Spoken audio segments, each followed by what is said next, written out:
वारकरी संप्रदायाचे आदिपीठ आणि ज्ञानी यांचे गुरु विश्वगुरु संत श्रेष्ठ निवृत्तीनाथ महाराज. परंतु हा पाया रचणाऱ्या ज्ञानदेवांना ज्यांनी घडवले ते म्हणजे त्यांचे थोरले बंधू आणि सद्गुरू संत निवृत्तीनाथ महाराज. बालपणी सोसावा लागलेला समाजाचा अनन्वित छळ, संन्यासाची मुले म्हणून कपाळावर मारलेला कलंक, पण त्याही परिस्थितीत धर्माची आणि भक्तीची घेतलेली ठाम भूमिका हा त्यांच्या चरित्राचा सुवर्णकाळ आहे. ज्ञानदेव, सोपानदेव आणि मुक्ताबाई या तिन्ही दिव्य आत्म्यांना समाधिस्थ होताना पाहिल्यानंतर अत्यंत एकाकी अवस्थेतही त्यांनी भागवत धर्माचे कार्य पुढे चालू ठेवले. विठ्ठलपंत आपल्या कुटुंबासह जेव्हा त्र्यंबकेश्वर येथे आले असताना एकदा रात्रीच्या वेळी ब्रह्मगिरी पर्वताच्या प्रदक्षिणेदरम्यान एक हिंस्र वाघ पाठीमागे लागला. त्या अंधारात आणि घाबरलेल्या वातावरणात बालनिवृत्तीनाथ आपल्या कुटुंबापासून दुरावले आणि ब्रह्मगिरीच्या एका दुर्गम गुहेत जाऊन पोहोचले. ती गुहा सामान्य नव्हती. तिथे साक्षात संत गहिनीनाथ ध्यानस्थ बसले होते. गहिनीनाथांनी या बालकाचे अद्भुत तेज ओळखले. त्यांनी निवृत्तीनाथांवर कृपेचा हात ठेवला आणि त्यांना नाथ संप्रदायाची गुप्त आणि परमगूढ अशी शक्तीची दीक्षा दिली. गुहेतून बाहेर पडलेले निवृत्तीनाथ आता केवळ विठ्ठलपंतांचे ज्येष्ठ पुत्र नव्हते, तर ते एक सिद्ध पुरुष झाले होते. त्यांनी आपले हे ज्ञान आपले धाकटे बंधू ज्ञानदेव यांना दिले आणि त्यांचे गुरुपद स्वीकारले. संन्यासाची मुले म्हणून जेव्हा चारही भावंडे पैठणच्या धर्मपीठाकडे शुद्धीपत्र मागण्यासाठी गेली, तेव्हा तिथल्या कर्मठ ब्राह्मणांनी त्यांची अत्यंत टिंगलटवाळी केली. त्यांना उपवासाने म्हटले, तुम्हाला समाजात स्थान मिळणे अशक्य आहे. तुम्ही प्रायश्चित्त घेतले पाहिजे. या अत्यंत कठीण प्रसंगात निवृत्तीनाथांनी अत्यंत ठाम आणि धीरोदात्त भूमिका घेतली. त्यांनी कुठेही राग किंवा सूड भावना व्यक्त केली नाही. निवृत्तीनाथांनी आपल्या भावंडांना सांगितले, ज्या समाजाला आपल्या आत्म्याचे ज्ञान नाही त्यांच्यावर रागावून चालणार नाही. आपण आपल्या शुद्ध आचरणाने आणि भक्तीने या जगाला जिंकून घ्यायचे आहे. त्यांची ठाम वैराग्य वृत्ती पाहून पैठणचे ब्राह्मणही नंतर थक्क झाले. पैठणमध्ये जेव्हा ब्राह्मणांनी ज्ञानदेवांच्या नावावरून त्यांची चेष्टा केली आणि एक समोरून जाणाऱ्या रेड्याला उद्देशून म्हटले, हा रेडा आणि तुमचा हा ज्ञानेश्वर एकच आहे, तेव्हा निवृत्तीनाथांनी ज्ञानदेवांना त्यांच्या शक्तीची जाणीव करून दिली. निवृत्तीनाथांच्या आशीर्वादाने आणि सांगण्यावरून ज्ञानदेवांनी त्या रेड्याच्या मस्तकावर हात ठेवला आणि साक्षात त्या मुक्या प्राण्याच्या मुखातून वेदांच्या रुचा स्पष्टपणे बाहेर पडू लागल्या.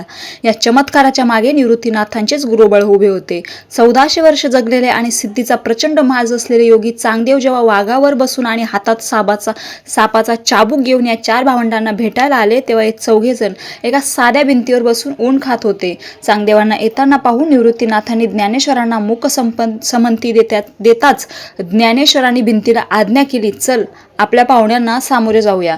आणि साधी मातीची निर्जीव भिंत हवेत चालत पुढे गेली. हा अद्भुत चमत्कार पाहून चांगदेवांचा अहंकार क्षणात गळून पडला आणि ते निवृत्तीनाथांच्या चरणी शरण आले. वारकरी संप्रदायाचा जो मुख्य पाया आहे ती म्हणजे ज्ञानेश्वरी. पण या ग्रंथाच्या निर्मितीचे खरे श्रेय संत निवृत्तीनाथांनाच जाते. जर निवृत्तीनाथांनी ज्ञानदेवांना या आज्ञा केली नसती की ज्ञानागीतेचा अर्थ मराठीत म्हणजेच प्राकृत भाषेत सांग, जेणेकरून सामान्य जनतेचे कल्याण होईल, तर आज आपल्याला ज्ञानेश्वरी सारखा अद्भुत ग्रंथ मिळाला नसता. नेवाशी येथे ज्ञानेश्वरी पूर्ण झाल्यावर ज्ञानदेवांनी प्रत्येक अध्यायाच्या शेवटी आपल्या सद्गुरू निवृत्तीनाथांच्या चरणी कृतज्ञता व्यक्त केली आहे. संत निवृत्तीनाथ यांच्या आयुष्यातील सर्वात कठीण, हृदयद्रावक आणि परीक्षा पाहणारा काळ म्हणजे त्यांच्या डोळ्या देखत त्यांच्या तिन्ही लहान भावंडांनी या इहलोकातून घेतलेली रजा. एका मोठ्या भावासाठी आणि गुरुसाठी हा प्रसंग अत्यंत जड होता. कार्तिक वद्य त्रयोदशीला जेव्हा अवघ्या 21व्या वर्षी संत ज्ञानेश्वर महाराजांनी आळंदी येथे संजीवन समाधी घेण्याचे ठरवले, तेव्हा संपूर्ण देहू आळंदी परिसर रडत होता. निवृत्तीनाथांनी आपल्या हाताने आपल्या लाडक्या शिष्याला आणि भावाला समाधीच्या गुहेत बसवले. समाधीची शिळा पुढे सरकवताना निवृत्तीनाथांच्या डोळ्यातून वाहणारे अश्रू इंद्रायणीच्या पाण्यालाही हेलावत होते. ज्ञानदेवांच्या समाधीनंतर अवघ्या काही दिवसांतच मार्गशीर्ष महिन्यात धाकटे बंधू सोपानदेव यांनी सासवड येथे कऱ्हा नदीच्या तीरावर समाधी घेतली. पुन्हा एकदा निवृत्तीनाथांना आपल्या दुसऱ्या भावाला निरोप द्यावा लागला. या दोन धक्क्यामधून सावरत नाही तोच त्यांची लाडकी बहीण आणि जिच्या अंगाखांद्यावर त्यांनी मातृत्वाचा आशिष पाहिला ती मुक्ताबाई तापी नदीच्या तीरावर एदलाबाद येथे म्हणजेच मुक्ताईनगर येथे एका कडकडणाऱ्या विजेच्या प्रकाशात गुप्त झाली. विचार करा, ज्या चार भावंडांनी एकत्र मिळून महाराष्ट्रात क्रांती घडवली त्यातील तिन्ही भावंडे एका वर्षाच्या आत सोडून गेली. निवृत्तीनाथ आता पूर्णपणे एकाकी झाले होते. कोणताही सामान्य माणूस या दुःखाच्या आघाताने कोलमडून गेला असता, परंतु निवृत्तीनाथ हे नाथ होते.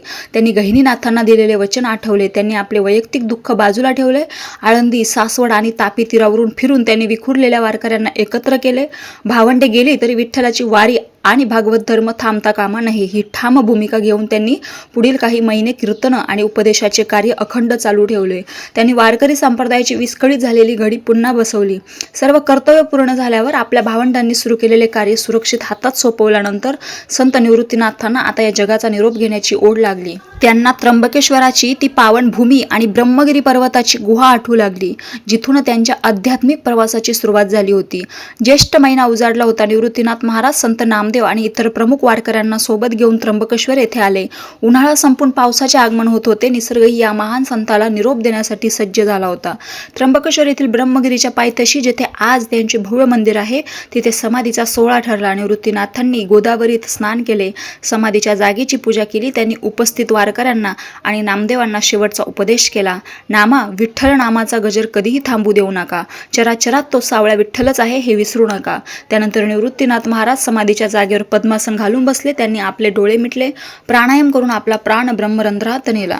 ज्ञानेश्वर, सोपान आणि मुक्ताबाई यांचे स्मरण करत त्यांनी आपली जीवनयात्रा संपवली. नामदेव महाराजांनी अत्यंत जड अंतकरणाने त्यांच्या समाधीवर शिळा ठेवली.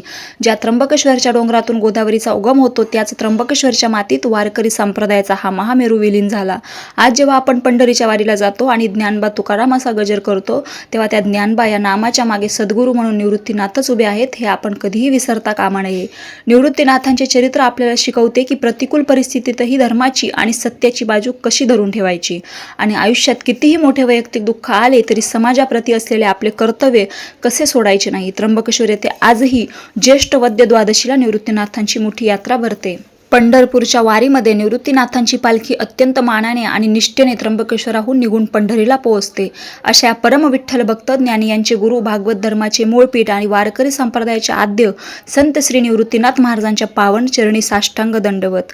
व्हिडिओ आवडला असेल तर व्हिडिओला लाईक करा, चॅनल सबस्क्राईब करा, जेणेकरून तुम्हाला असेच वारकरी सांप्रदायिक, धार्मिक, आध्यात्मिक रिलेटेड व्हिडिओ चरित्र बघायला मिळतील. मी ह्या चॅनलवर बरेच संतांचे चरित्र अपलोड केलेले आहे, तुम्ही एकदा चॅनल चेक करू शकता. रामकृष्ण हरी.